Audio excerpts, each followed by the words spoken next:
Hey guys, I have a very specific story today and it kind of sucks. I'm not in a very good way today. I did an exposure and I didn't film it, which sucks because I like to actually film at least part of the exposure rather than just telling you about it. But anyway, it's been and done, so I can't do anything about that. Okay, I'll start from the beginning. I was sitting in the park near my building with my coffee.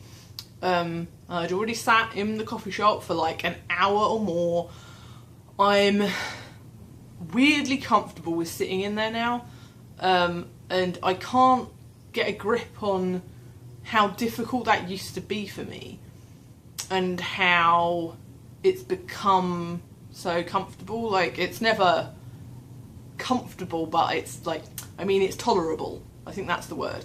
Yeah, and it's actually, it's gonna sound super lame, but it's actually one of my favourite parts of the day. That sounds so sad, but I think to anybody who's been agoraphobic, being outdoors in any kind of way and not freaking out is enjoyable. You know, if you can do anything outdoors and not feel horrendous, it's going to be a good time, right? I mean, well, you know, better than staying inside on your own in your hell. Your hell. Okay. When I get like this, I find it really hard to keep a straight dialogue of any sort, so I'm just going to be all over the place. So, anyway, this is not about the coffee shop. My point was, I'd been to the coffee shop, I'd sat in there for, I swear it was like an hour, and just been like, that's fine. Like, super weird to even say that. And then I go to the park afterwards and I sit in the park for a bit to just be outside in the fresh air and stuff. And recently, so I can't even breathe properly. I mean, I know I'm breathing, but I'm anxious breathing. But recently I have begun to feel very, I don't know what the word is, but I feel like I haven't been achieving anything or making any progress. I feel like I've been stagnating by just going to the coffee shop and then going to the park and then kind of going home. And that's my daily routine unless I have therapy or a doctor's appointment or a specific chore that I have to do, or, you know, shopping or whatever. So I began to feel, I think I've been doing it for, I don't know how long, but however long it is, my brain was then telling me, you're not doing anything anymore. Like, you're not doing anything out of your comfort zone. You're just doing the same thing every single day, and you're not pushing yourself. You know, you're not doing exposures like you used to. You're not making a daily schedule. I don't know why I'm talking in the third person. It's because I was being my brain, wasn't I? I mean, speaking as my brain. My words. I know this is bullshit, but unfortunately I listen to that inner critic and that inner voice telling me that I am doing a shit job of everything. Even though I've gone through this in therapy, like with my therapist, you know, she said, you know, that's bullshit basically, you know, you're doing a good job.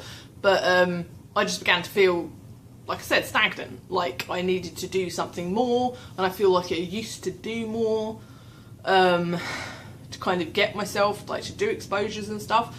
And I guess this is a really weird kind of part of recovery, I guess. I don't know, I've never got this far before, you know, so I don't know if this is like a normal thing, a normal kind of plateau or something, where you do so many exposures that you do become not immune to them, but you become able to do them without too much trauma.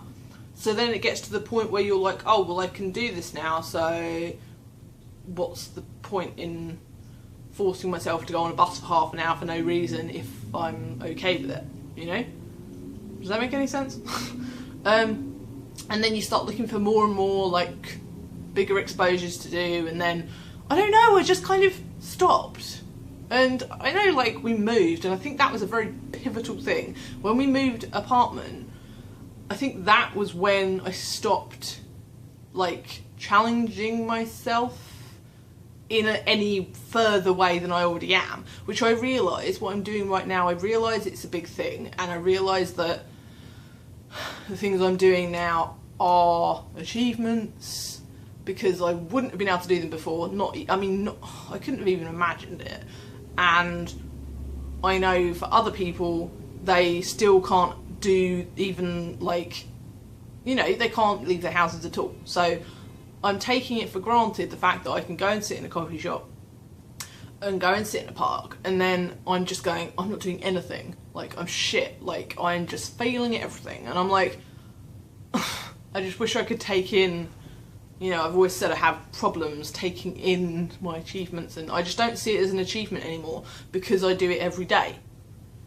Does that make any sense at all? I don't know. I don't even know if it makes sense to me. It's like, yeah, I've done it so many times now that I think, like, this isn't an exposure anymore, this is just part of my day, which I think is supposed to be a brilliant thing. But you can tell from my response, I'm just like, meh. But I've been feeling very flat recently, like, my mood has been really low, so I don't know if it's that as well, but I'm just like, you know. Yeah, so I know I'm being very, not hypocritical, but I keep going from one side to the other. And I'm not getting to my story about today, so I think I will just get to that. And my story of today was, I was sitting in the park, feeling like I was stagnating, getting really annoyed about it, and basically sitting there and having a big old judge fest at myself, and, you know, just talking myself down and feeling like crap. And I was like, okay, well, what can we do to change this? You know, is there anything I can do today that's different, that you feel is achievable? You know, yes, I'm in a foul mood today. I feel like shit. I don't feel very well physically. It's boiling hot outside, and if anybody knows me, I freaking hate the heat. I mean, I hate it with a passion. Whew, I will do just about anything to keep cool, and unfortunately that means not doing stuff. Like not going for long walks, or not going outside very much when it's really hot, or sticking to the shade, and there might not be a lot of shade. So it does stop me doing stuff in the summer. The actual heat stops me doing stuff. It actually makes me feel physically unwell. That doesn't help, but I just hate it, hate it, hate it, hate it. It makes me so uncomfortable. Anyway, I'll get to your fucking point. I know I can edit this. It's like, I don't know why I'm trying to rush. I think I got so used to having to make those, in my mind, horrible little one-take updates. And no, I don't judge anybody else for doing one-take videos. Like, loads of people do that. But I'm used to doing edited videos, so I find it difficult to do one take. So I kind of forget that I can edit it now, and I can just chill. And I really can't see the screen, by the way. If I'm squinting at you, it's because of the sun. It's so bright in here, I need to sort myself out. Oh, do you see? I'm just like, tangent central. Okay, so, sitting on the bench, calling myself a shithead, having a pity party, not very happy. And I was like, okay, we can just do one thing. Even though it's hot, we could just walk around the block. Just so we feel like we've done something more than go to the coffee shop and sit in the park. We can think to ourselves, I'm doing it again, why do I keep talking in the third person? It's weird. And I was thinking, okay, I can just walk around the block. It might not sound like a big deal, but at least it's something that you don't do every day. Let's just go and do that, you know. It doesn't even involve getting on a bus or going anywhere, just go around the block. Do I do that? No!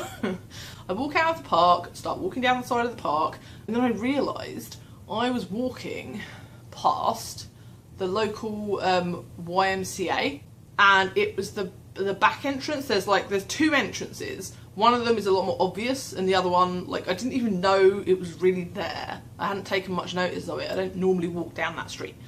So, God, there's another bit to this story that I kind of need to tell first. I'm already at 11 minutes. If I've edited out stuff, obviously I won't be, but right now I'm at 11 minutes, and that is shit. Anyway, you know I'd go on for ages, so whatever.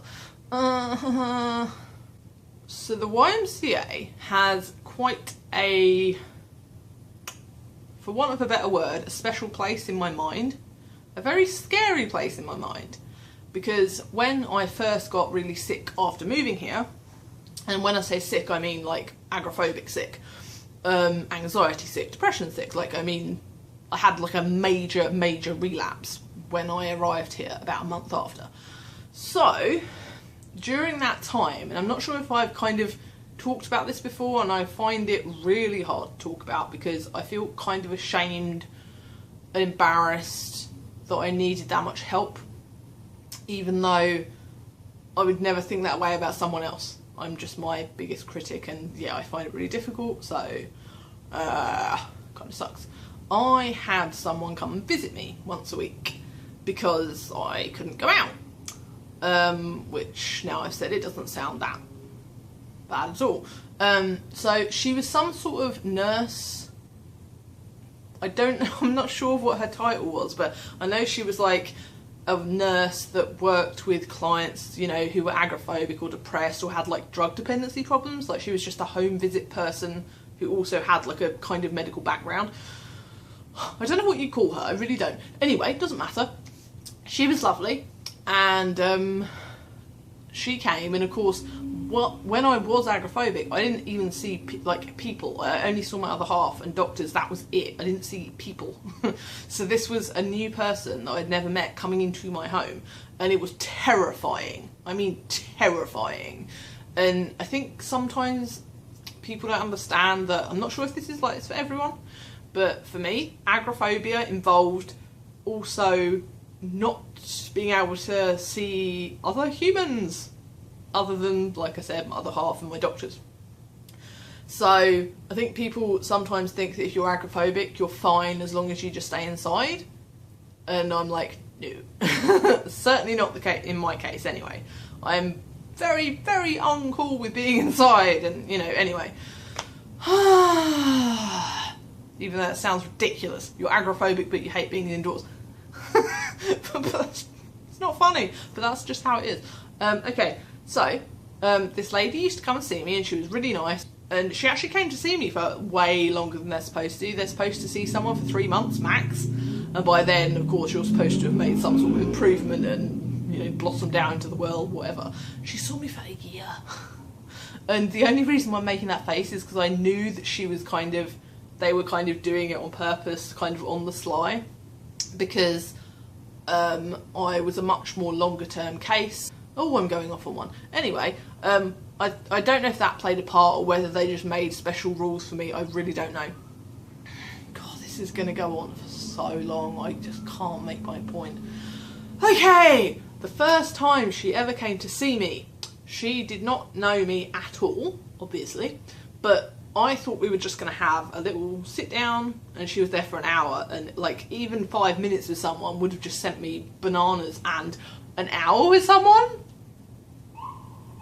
I don't even think my other half was there, like, because it was a daytime thing, and I don't know how that happened. It does not matter. Oh my goodness, I am off on a roller coaster of thoughts today, people. Fun times. So the first time she came to see me, she did not really understand how severe my situation was, as in I could not leave the flat at all. I couldn't even go to the garbage chute. So she came in, and this was obviously her way of like, this is probably how she deals with every person that she sees the first time she ever meets them, is to try and get them to go outside straight away. And she'll be like, okay, let's just get out of the house and go around the block, because of course this is, you know, this is going to be good for anybody if they can do it. It's good to go outside and not be inside all day if you can do it. I could not do it. I could not leave the freaking door. So her idea was, she came in, she sat down, she went, oh, I see you live quite close to the local Y. Let's go there and get you some leaflets and see if we can get you signed up for some stuff. And I was just like, I don't know what I did. I don't know how I wasn't just sick all over the floor. I think I just cried for like a really long time. And she was like, okay, should we talk about what's going on? Oh my goodness. I mean, if you're agoraphobic and you're watching this, you're going to understand what it feels like for somebody to come in and go, hey, do you want to go out of the house into a building full of people and sign up for some courses? I think I straight up lost a day off my entire life that day from fear. Just what she was saying sounded like she just told me, you know, I could fly or something. It was that out of reach. It was just, it's hard not to cry about it, because feeling that way, I can remember feeling that way so clearly, and it's just so intensely painful to remember how bad that feels. And it just, I'm that person who is just so full of empathy for other people. It's just ridiculous. So I get upset even just thinking about other people who still feel like that. And I get upset for the past version of me who felt like that. So she said that. I had a mini breakdown. Not breakdown, a mini meltdown. And we obviously didn't go. And every now and again she'd kind of bring it up and be like, so do you think you might be able to maybe think about it? And I was like, no. Okay, this brings me to today's story. I walked down the road, saw the back entrance to the Y, and I kind of stopped. And I was like, we never conquered that fear, did we, Jess? Talking to myself. We never did that exposure, did we, Jess? We never even walked in the door or got a leaflet or anything, did we? And I was like, oh shit, like this shouldn't be difficult at all for me now. I can sit in a coffee shop for an hour. I can get on a bus. I can go on a tram. Like, I'm making it sound easy. It's really not. I'm just saying that I'm capable of doing this. I can go to appointments on my own. What's the big deal about walking into the Y and picking up a leaflet? This should be child's play. This should be really freaking easy for me. Don't know why I think things are ever going to be easy for me. Nothing is ever easy. So I ummed and ahed, and I honestly walked back and forth in front of the building, looking probably quite special, trying to decide whether to go in or not.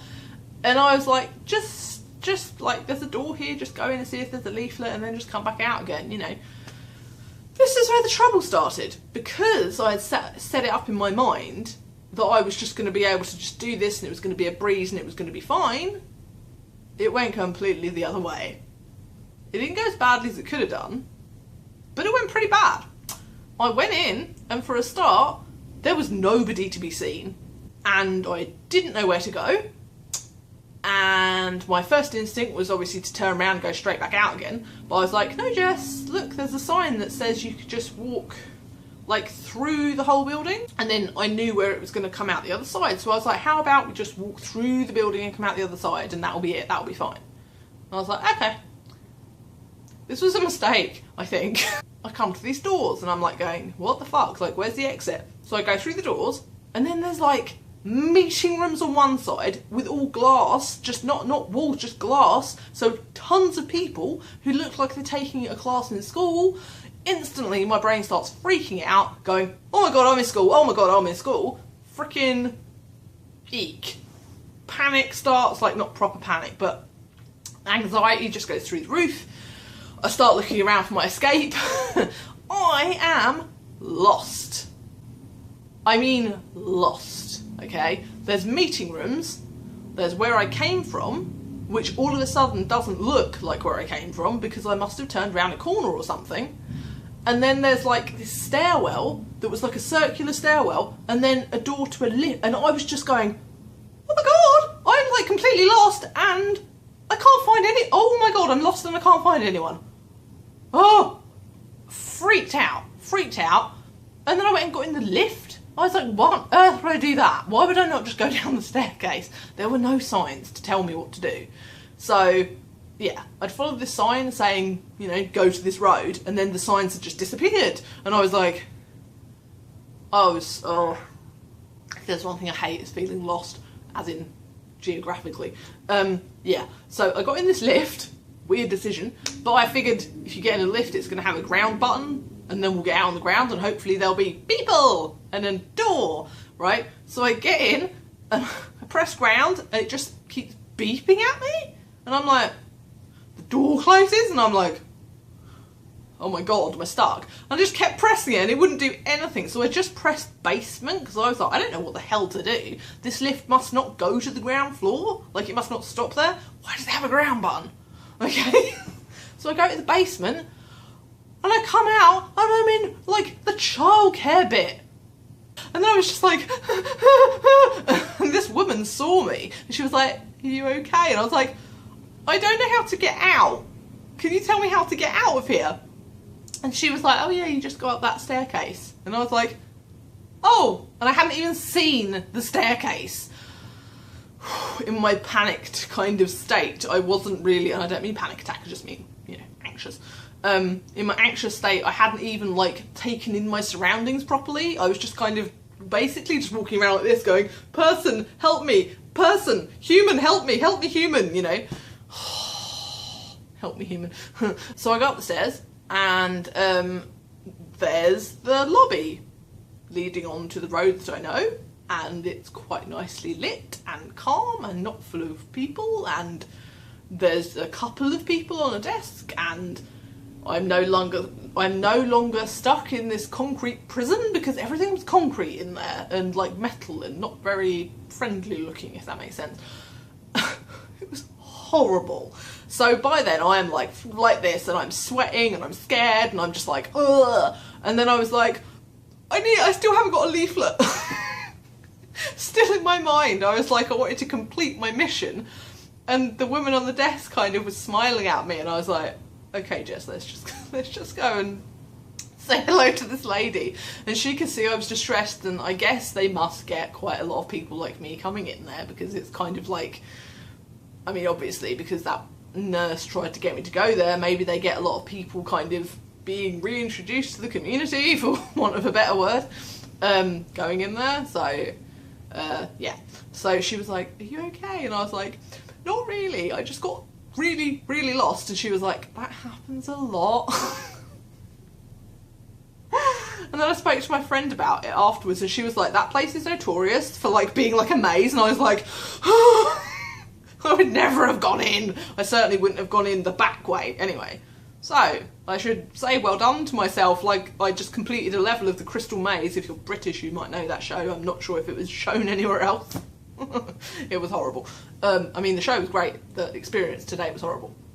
So I just spoke to her for a bit and just said, you know, I just got super lost and I got freaked out and I started rambling. And she was like, can I help you with anything? And I was like, oh, can I just have a leaflet of like timetables or anything? I got it. I got the leaflet, guys. Is this upside down? No, it isn't. Okay. I was like, I need proof. I need hard proof that I've gone and done this so I can look at it tonight and go, there you go, Jess, you did something that was different. And it was certainly out of my freaking comfort zone, and I did not realise, I had no idea that that was going to happen. I really hope this isn't going to scare anyone off from doing exposures. It was just an unfortunate situation. If I'd gone in and there'd been clear signage or people, I'm sure it would have been fine. It was just that I got lost. That was the scary part. It's not, you know, please do go and do exposures if you can. Please do them. Don't be put off by what I've just said, because I realise I might have now scaremongered people into staying indoors forever. My story is, it took me 2 years to go into that building. And I finally did it. But I still believe that exposure therapies, for me, are better when they are planned and not as spontaneous, even though sometimes spontaneity can be a really great thing. You know, and obviously don't ignore it. If you suddenly feel like doing something, do it. But yeah, I think if I hadn't got lost, this would have been okay. It still would have been scary though, because it did definitely triggered something really deep inside me that just reminded me of, you know, being back at the beginning and how sick I was. So I think I really needed to do this, and I probably need to do it a couple of times to kind of get it out of my system. I got my leaflets, I went into the building, I faced that fear. It was unfortunate that I got lost, but yeah, and I came out there and I just wanted to cry so bad. Like, I think I was just full of adrenaline and anxiety and just, oh my goodness, so relieved to be outside because I was like, I know where I am. I spoke to a human who smiled at me. It's okay. It's okay. If you put me back in there right now, like, or any time, if you sent me back in that back door, I still wouldn't know where to go. Anyway, that certainly gave me something to remember for today.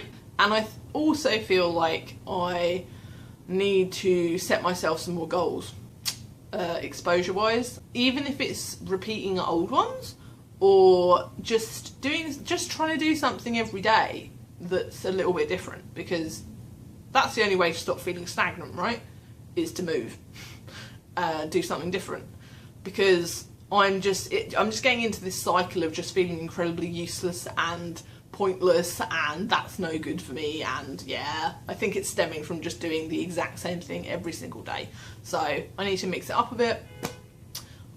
Maybe I will try and make a video on some ideas of what I might do. Hopefully I'll be able to get back to posting some more videos. And yeah, last thing, I got home and then I just wanted to cry really badly for a long time, and I definitely didn't want to see anyone, like nobody at all. I just wanted to hide. And my friend rang me and she was like, I like did not want to pick up the phone, and I was like, no, you can't go back to doing that. You can't go back to not picking up the phone. That's a bad thing to do, Jess. Like, I mean, for me, I used to do that. I used to avoid, I used to hide, you know, all that jazz. So I managed to pick up the phone to her because she's freaking awesome. And if she watches this, oh my God, you are just, you know how awesome I think you are. And you're just really, I wish I could think of another word. You're fantastic.